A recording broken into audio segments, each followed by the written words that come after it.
Alrighty.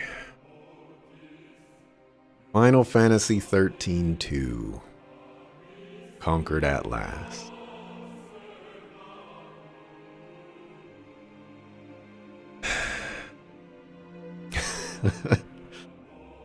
Glad it's over. Overall thoughts. I think it's been very apparent with me playing this game that I haven't been much of a fan. And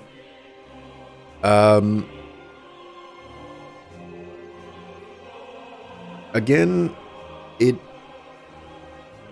all starts right before the first day of streaming for me, this game. And I had already put the disc into my PlayStation 3. I booted it up, and I was like, oh, while I'm waiting for the stream to get up, chill for a couple of minutes, let me just take a look at the back of the box. I saw time travel was involved. Immediately put me on the wrong foot for this game.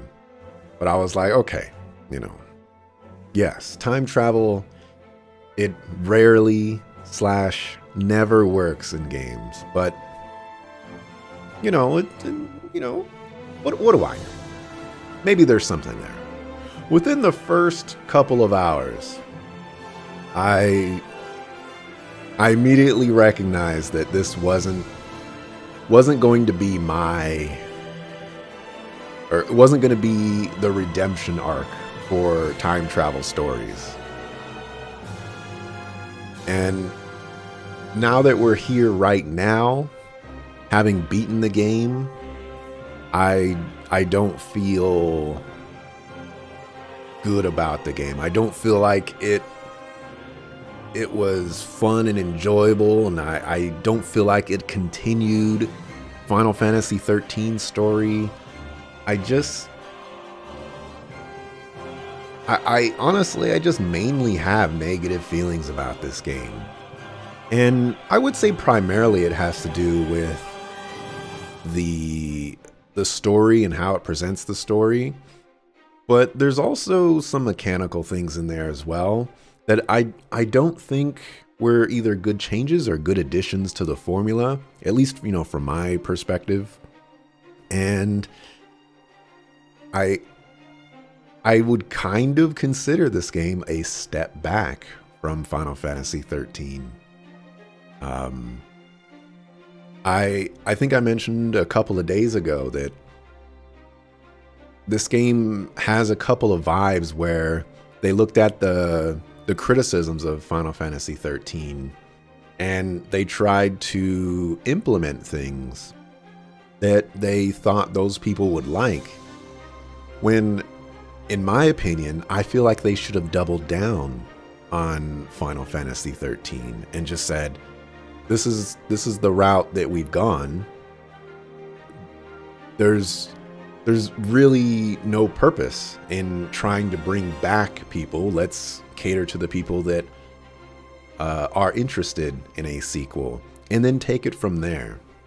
And so I think that's probably one of the linchpins that really made this not work out for me. So I would say, to sum up my overall thoughts, I did not enjoy this game very much. But there's some neat ideas, I suppose. I don't necessarily think it's a poor game or anything like that. I think it's a poor story. And the mechanics and the gameplay do not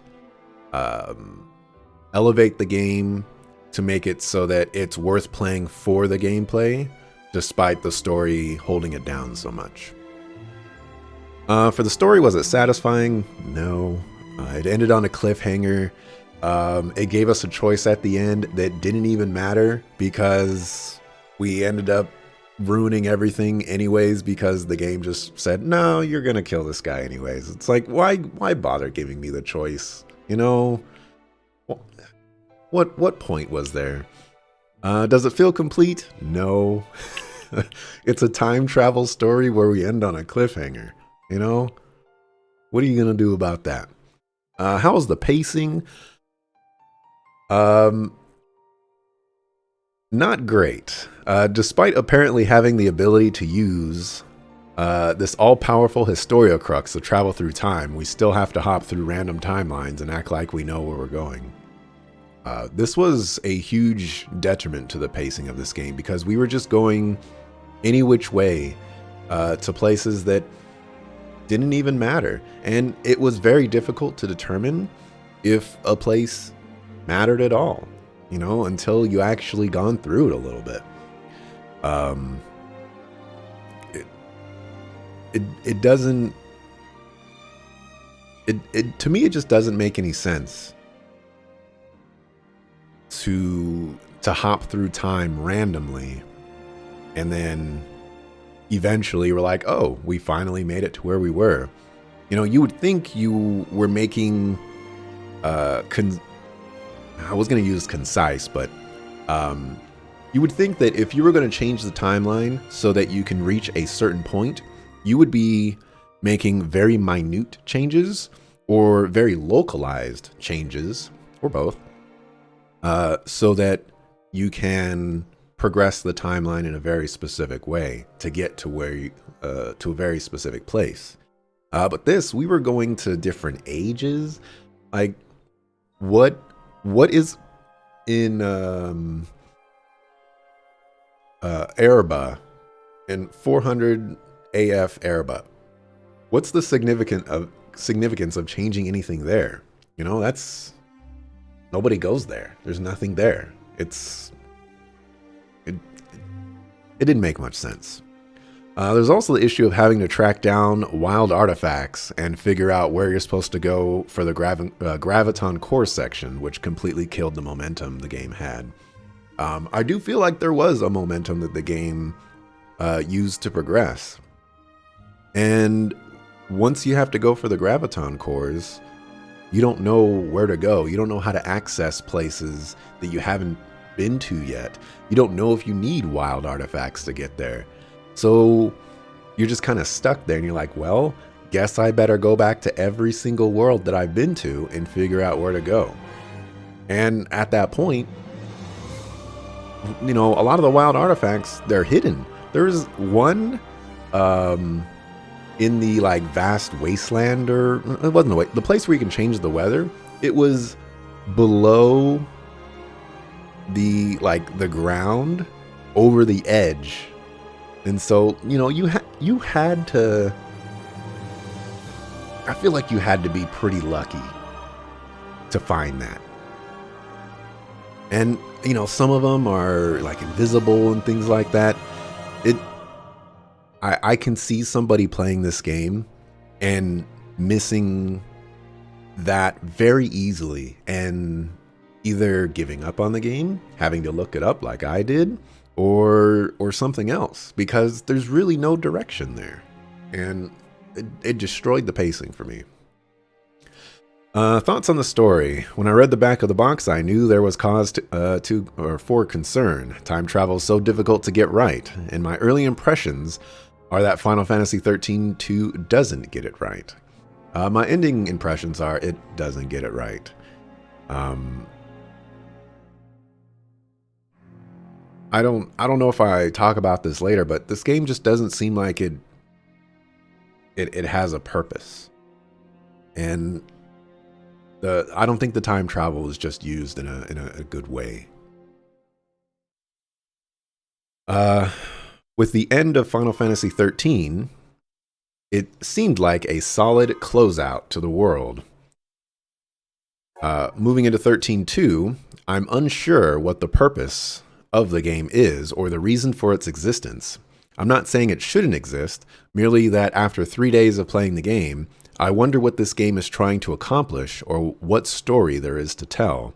Whenever time travel is involved, it's rarely a story worth experiencing. So this game is kind of one of those, we're going to retcon the game that we had before, and we're going to take you on a brand new story with some new characters and new places to go. And essentially none of that has anything to do with Final Fantasy 13. They tried to make it relevant. They, added characters from the first game. They added familiar locations, familiar monsters. Combat system is very similar, but it to me it's not a sequel to Final Fantasy 13. It's just a spin-off. And where this game is supposed to lie, whether spin-off or sequel, I have no idea. But no matter what path you do take there, this game doesn't progress the lore or our understanding of Final Fantasy 13, in my opinion.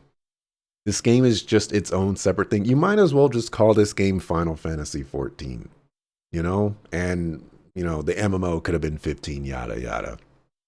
It's just kind of weird to me, the existence of this game and why they didn't tie it to Final Fantasy 13 in a more solidified way.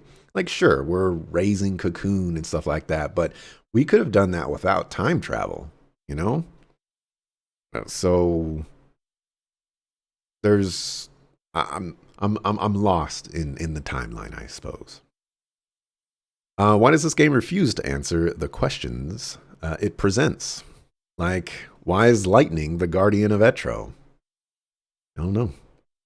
Why did Etro bust up the timeline to save a group of Selkafoos only to then ask them to fix it? I think they briefly mention this at the end, which is another stickler that I have about this game, where it basically gives you no story until the very end, and then it piles on all the story that you're supposed to understand, even though none of the timeline or time travel stuff makes sense. But I think they briefly touched on that, where like darkness seeps in when one of the gates, because when a bunch of people die or something like that. You know what? I don't know. Now that I'm thinking about it, that might not be it, and that doesn't even make any sense, because there wasn't a vast amount of people that died at the end of Final Fantasy 13. So I don't know. How did Noel get the power to jump through time if Sarah can only do it because she was blessed by Etro? Yep, still wondering about that.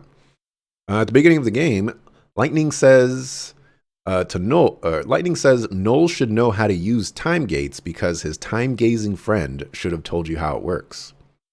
When we visit Noel's dream, Yule dies and tells him nothing about it. So how does he know? More little plot holes there. For characters, I didn't like any of the characters, to be honest. I feel like they underutilized the original cast of Final Fantasy 13. And that's really a shame, because here's another thing about it. If I'm playing Final Fantasy 13, I at least have some attachment to that game. And so when I'm going to the next game in that series or saga or whatever it may be, whether spin-off or sequel, etc., I don't want to move on to a brand new set of characters. Sarah is effectively a brand new character. Noel's a brand new character. We didn't really get to interact. We didn't get to catch up. We didn't get to understand the original characters more. We just got new characters, and we learned a little bit about Noel, but he doesn't really get any chance to explain himself or to shine, because he's losing his memories because of time travel, and the biggest amount of information we get from him is a dream sequence, and that it's more utilized to help us understand Caius and Yule and their interactions with Noel, but less about us understanding Noel and his plights and things like that. At least in my opinion, anyways. So, wasn't really a big fan of the characters in the game either. For gameplay mechanics and design, what gameplay elements stand out? The monster catching aspect is really cool. I found myself having quite a bit of fun with the monster catching mechanics. It took some time to kind of get used to and figure out how I was supposed to approach it, and I certainly didn't utilize it to its greatest potential. And I could have delved deeper into how it was working, and I think slowly I was starting to scratch the surface. But from what I experienced, I actually like the monster catching in this game. I think they did a very um, they implemented it in a very unique way that still works with the paradigms system. And I really like the paradigm system from Final Fantasy 13, the original. So I think it was a cool implementation, and I liked it a lot. The Moogle is pretty obnoxious, though. Throwing it takes a lot of time. It I'll just leave it at that. If you want to reveal an invisible chest, you have to wait for it to catch up to you, and then wait for the long animation. So this one really kind of bugged me because you can kind of outpace the Moogle. The Moogle's not like attached to you in any way. And so sometimes the Moogle just gets stuck on something, and you're sitting here next to a chest and you're like, okay, when is this Moogle gonna, figure out it needs to go up the ladder or the ramp or whatever. And you don't want to grab the Moogle and then throw the Moogle because that's just gonna take a bunch of time, as mentioned prior. The Mog clock that handles how you get into fights is mega weird. Um, I don't I don't like this implementation at all of how they approach the combat. I feel like this was some sort of experimentation to I you know what, I just don't know. It was weird, and I'm not a fan. Also not a fan of the Crystarium changes. I do like that it is functionally faster. In the original Final Fantasy 13, you kind of had to wait for this line to go across, and it started off slow, and then it picked up, and like it wasted a lot of your time. In this one, it's quick and snappy for the most part. So that was good, but they completely removed the choice of what nodes you would prefer. It's ultimately insignificant and probably a change for the better, but I would prefer a different iteration. So I actually liked that there was these uh, moments of choice in the original where, sometimes there's an offshoot for like strength or health or something like that. And those choices are ultimately insignificant, yes. But those choices are also there. And so, they don't necessarily hurt you that they're there. But this game just removes the choices completely. And it doesn't replace them with anything. And it doesn't approach it in a different way that might mean something. Like for the monsters, they do it in a slightly different way, which is actually something that kind of works, where they have different items that give you different stat buffs depending on which one you get. So you can use a health item on one Crystarium node, and you're going to get, from my understanding, more HP than you would if you were to just use that node with any of the other items. And I think they could have implemented something like that for this game too. Probably would have been a little obnoxious, but I again, I'm just trying to advocate that the original game had choice, as insignificant as it was, and they could have taken that further in this game, or still kept that in the implementation of the Crystarium for 13.2. The inability to see what will be gained from the node you're leveling removes a lot of excitement. Uh, so I guess this kind of ties into the previous point, where when I had the choice to move around, like, oh, I want this strength. Ooh, I want this magic. Ooh, I want this HP. In this one, they're just like blank nodes. So, and the it like scrolls the bonuses that you get kind of quickly, and so you get the node, and then you don't know if that node was necessarily good or not. You can't like go back and be like, oh man, this node gave me 50 HP. That was a good node. Or you can't say, oh, this next node is going to give me 100 HP. Let me go fight some monsters real quick and get that node because that one's really going to help me for the upcoming boss fight or whatever, what have you.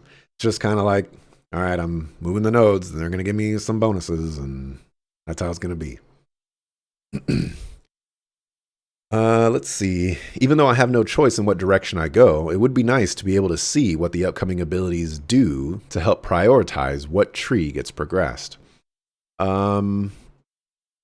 The first Final Fantasy 13 game didn't have this problem, and maybe I missed an option to kind of speed ahead and go see what abilities do. But from how I've come to understand it, uh, if I'm going to get the ability Jeopardize on a character, I don't know what that does. So I kind of have to blindly progress through a tree to get an ability to see if it's useful for me. And it's kind of hard to figure out what's useful for you and what's not because there's no explanation of what these abilities are. And it just would be nice if you can either go ahead or like press select or something like that and view all the abilities that you can learn in the tree and be like, okay, I want to make sure I get up to level 50 for this class so that I have this really awesome ability or something like that. The milestone choices where you can choose new classes, accessory capacity, class levels, or ATB segment are very difficult to choose from. It's even more strange because the prompt of choice comes from following a linear path. What's good? What's useful? What do I need? I struggled with this one a lot. The choices kind of pop up, and as far as I can tell, you can't like back out and say like, okay, let me go look at the other trees real quick and see what's useful for me or where I want to do things. You have to, as far as I can tell, you have to make that decision right then and there. And you don't really know what's strong. You don't really know what you want more of. I chose ATB segments a couple of times because I found those to be pretty strong in the original game when I wanted to cast bigger spells and things like that. But I don't necessarily know if ATB segments are the best in this game. They might equate to the same thing. Maybe getting a Ravager level is the best thing that you can get. Maybe getting accessory capacity is the best thing you can get. Maybe unlocking all the trees is the best thing you can get. But even having beaten this game, I don't know what's the best option. And so I'm just kind of stuck there. And since I don't actually talk about this, I don't like the accessory capacity changes either. There's a problem in this game that there was a problem in Final Fantasy 13 and basically every JRPG that's ever existed in life, in that there's so many accessories that are just completely worthless. And so you have to wait until you get an accessory worth equipping to feel like you can invest in that accessory. But the problem with this game is you have to invest in accessory capacity before you can equip an accessory that's worth investing in.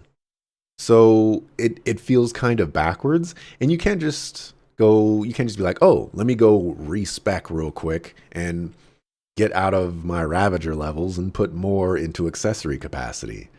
Once you've made those early choices, you can't go back. as far as I'm aware, and redo all of that. So it's one of those things where if you're going to put points into accessory capacity, you're hoping that you're going to get accessories worth equipping in the future. And all the while, that that potential power that you've built up is effectively just made you weaker because you don't have access to ATB gauges, new classes, or level ups from your existing classes and things like that. And the whole investing into the future thing is shaky. For combat, I think this iteration of the combat was interesting. I think the Feral Links were a neat addition. I don't think they were all too impactful for me. I don't think they were all too necessary for me, or I didn't feel like I needed to use them, but they were a nice thing to have. And I think there were times where they kind of synergized with what I was trying to do, like the Behemoth one, for example. You know, there were some nice implementations of that that I did. With that said, I I don't know I don't know where I sit with the wound mechanic because it's 100% a mechanic that is there to stop you from doing a battle of attrition. Like, for example, in that final boss fight, theoretically, I could do that fight just by sitting with two medics and a saboteur. Um, and like two medics and then whatever else I wanted as the third option. And I could theoretically beat that fight. It would probably take like 15 hours, but I could probably do that. And so I think the wound mechanic is just there to kind of stop you from doing that. And the reason I say that is because it's not very useful against bosses. If a boss has 300,000 HP, who cares if it can't heal an extra 500 HP? It's so insignificant. I think it's a neat idea, and I don't know how I would change it to make it be more favorable or something that I would like, but it's a weird idea. I I can't say that I like it, but I can't say that I dislike it. I don't know where I sit with it, I guess. For dungeons, didn't really run into any issues with dungeons that I can remember. For cardinal sins, positional damage without the ability to reposition. The cardinal sin created because of Final Fantasy 13, where there are many instances where you can have two characters next to each other and a third character just somewhere else on the battlefield. And let's just say the opponent uses Viraga on the single character that's somewhere else on the battlefield. It doesn't hit everybody on the battlefield. But if you were to target the two people that were next to each other, it's going to hit both of them. And so this creates a problem because I can't tell my characters to spread out. They just do that for a random reason. And sometimes they disregard whatever those reasonings are. There's no control over it. And so there are situations where I have characters that are spread out and I've significantly progressed a fight, whereas they're clumped up and I just get hit with all the AoEs and I just die quicker. So it doesn't make any sense to me to have that there when it's basically based on the 0.01% chance that your characters are going to spread out for whatever reason or interactions that are happening. Also, another cardinal sin, removing a key party member without sufficient replacement. This happened when Noel was removed from our party and we were running around with Sarah. Granted, it didn't seem like it was that significant of a removal, but it still happened, and it was obnoxious. For miscellaneous sound and music, I think the music in this game was, fairly Final Fantasy. It was solid. It was decent. It had some great tracks. It did have that boss battle music that was like the screamo, death metal, rock, metal music. Wasn't a fan of that one. But overall, I would say it was decent. For voice acting, I thought the voice acting was good to solid. No complaints there. Replay value. Does the game offer additional story content in a second playthrough to warrant playing the game again? I doubt it. You have unlocked the fragment skill, Paradox Scope. Time to head to the mystic residing in Serendipity. This fragment skill will give you the courage to face challenges you thought were impossible. You will find yourself being able to destroy enemies you should have no chance of defeating. Switch this power on. Close all the gates in Historia Crux to reset the locations. Challenge yourself to achieve the impossible. I'm going to say no. Is this game worth recommending? I wouldn't recommend this game to anybody. Would I play it again, whether immediately, near future, or distant future? No. If the developer is watching, I do know that there is a sequel to this game, Lightning Returns. And I would admit there's some curiosity on my end where it's like, okay, I'm already 2 games deep. There's some interest in just closing it all out. But I don't think this game was compelling enough for me to want to have to put in another 30 to 35 hours into a story that is corrupted by time travel. I think there could be some new ideas in the gameplay. There could be some fascinating characters and things like that we can interact with for the story. But for me, time travel is just not really my thing, and I don't think this game did a good enough job of making me believe that picking up from the cliffhanger is going to fix any problems that I have with what this game has presented, and I don't think it's really going to be a satisfying experience for me. So yeah, I think I'll leave it at that. Yeah, that's the end of my thoughts on Final Fantasy 13-2.